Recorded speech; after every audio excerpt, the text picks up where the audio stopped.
महात्मा फुले जन आरोग्य योजनेमध्ये काही आजारांसाठी केवळ सरकारी रुग्णालयांमध्ये करण्यात येणाऱ्या उपचारांचा समावेश करण्यात आलाय। त्यामुळे इतर खाजगी अथवा धर्मादाय रुग्णालयांमध्ये करण्यात येणारे उपचार या योजनेमध्ये समाविष्ट करण्याची मागणी आमदार सतेज पाटील यांनी आज विधान परिषदेत केली। या योजनेमध्ये समाविष्ट काही उपचार महागडे आहेत। किडनीवरील उपचारांसाठी सुमारे 20 ते 25 लाख रुपयांचा खर्च येतो। अशा उपचारांसाठी निर्धारित करण्यात आलेल्या मंजूर रकमेमध्ये वाढ करण्यात यावी। तसंच या योजनेमध्ये ज्या रुग्णालयांचा समावेश नाही त्यांचा समावेश करण्यासंदर्भातील धोरण सरकारने निश्चित करावं अशी मागणीही त्यांनी केली।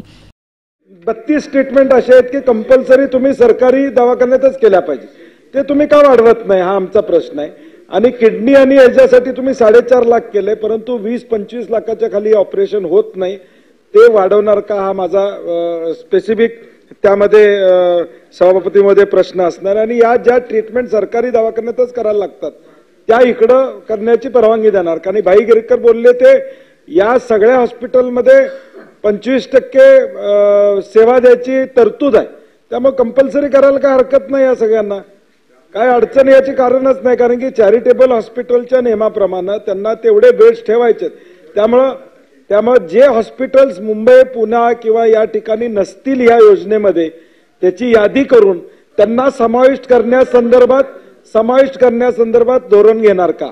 जे नसतील ते तुम्ही यादी काढा, मोठे हॉस्पिटल जे नाही आहेत चांगले ट्रीटमेंट देतात ते करण्याचा एक प्रयत्न तरी आपण करणार आहात का?